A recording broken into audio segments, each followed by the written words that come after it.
Assalamualaikum warahmatullahi wabarakatuh.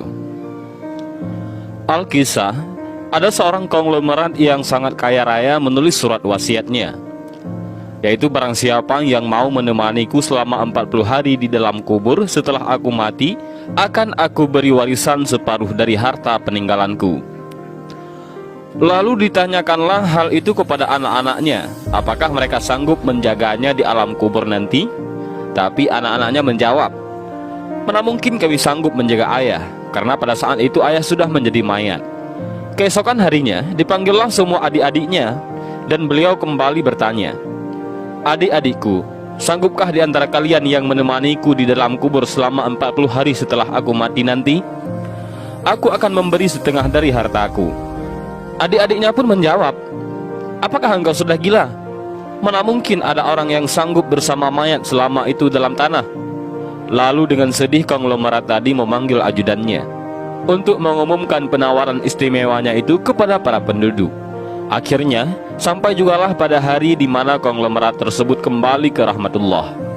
Kuburnya dihias megah laksana sebuah peristirahatan termewah dengan semua perlengkapannya. Pada waktu yang hampir bersamaan, seorang tukang kayu yang sangat miskin mendengar pengumuman wasiat tersebut. Lalu tukang kayu tersebut dengan tergesa-gesa segera datang ke rumah konglomerat tersebut untuk memberitahukan kepada ahli waris akan kesanggupannya. Keesokan harinya dikebumikanlah jenazah sang konglomerat. Si tukang kayu pun itu turut ke dalam liang lahat sambil membawa kapaknya.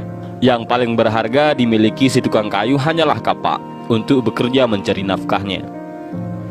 Setelah 7 langkah para pengantar jenazah meninggalkan area pemakaman, datanglah malaikat mungkar dan nangkir ke dalam kubur tersebut.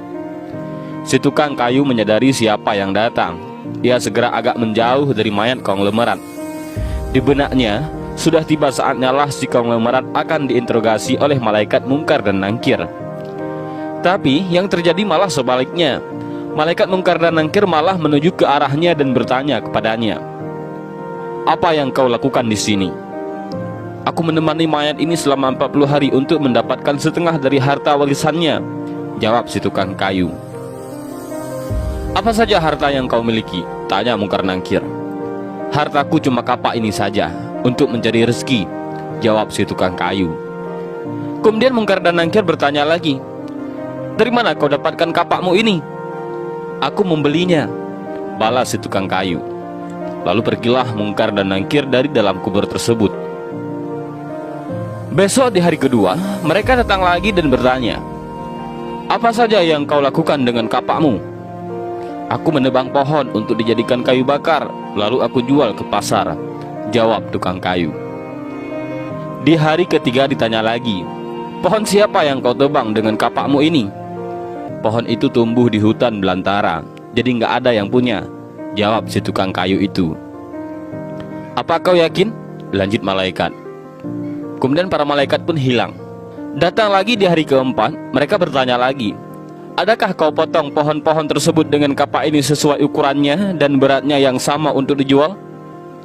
Aku potong dikira-kira saja, mana mungkin ukurannya bisa sama rata, tegas tukang kayu. Begitu terus yang dilakukan malaikat mungkar dan nangkir. Datang dan pergi sampai tak terasa sekarang 39 hari sudah. Dan yang ditanyakan masih berkisar dengan kapak tersebut. Di hari terakhir yang ke-40, datanglah mungkar dan nangkir sekali lagi bertemu dengan tukang kayu tersebut. Berkatalah mungkar dan nangkir, hari ini kami akan kembali bertanya soal kapakmu ini. Belum sempat mungkar dan nangkir melanjutkan pertanyaannya, si tukang kayu tersebut segera melarikan diri ke atas dan membuka pintu kubur tersebut. Ternyata di luar sudah banyak orang yang menantikan kehadirannya untuk keluar dari kubur tersebut. Si tukang kayu dengan tergesa-gesa keluar dan lari meninggalkan mereka sambil berteriak, kalian ambil saja semua bagian harta warisan ini, karena aku sudah tidak menginginkannya lagi. Sesampai di rumah, si tukang kayu berkata kepada istrinya, aku sudah tidak menginginkan separuh harta warisan dari mayat itu. Di dunia ini, harta yang kumiliki padahal cuma satu, kapak ini. Tapi malaikat mungkar dan nangkir selama 40 hari yang mereka tanyakan dan persoalkan masih saja di seputar kapak ini. Bagaimana jadinya kalau hartaku begitu banyak? Entah berapa lama dan bagaimana aku menjawab. Dari Ibnu Mas'ud radhiyallahu an dari Nabi Muhammad sallallahu alaihi wasallam bahwa beliau bersabda, tidak akan bergerak tapak kaki anak Adam pada hari kiamat hingga ia ditanya tentang 5 perkara, yaitu umurnya untuk apa dihabiskannya, masa mudanya kemana dipergunakannya, hartanya dari mana ia memperolehnya dan kemana dibelanjakannya, ilmunya sejauh mana diamalkan. Hadis riwayat Tirmizi. Dan inilah sedikit kisah tentang seseorang kaya yang meninggal dunia dan ia ingin ada orang yang menemaninya selama 40 hari di dalam kubur dengan imbalan separuh hartanya. Namun orang yang berhasil melakukan tugas tersebut malah tidak menginginkan harta si orang kaya itu. Dan mudah-mudahan kisah singkat ini bermanfaat bagi kita semua. Amin ya rabbal alamin. Wallahu a'lam bishawab. Assalamualaikum warahmatullahi wabarakatuh.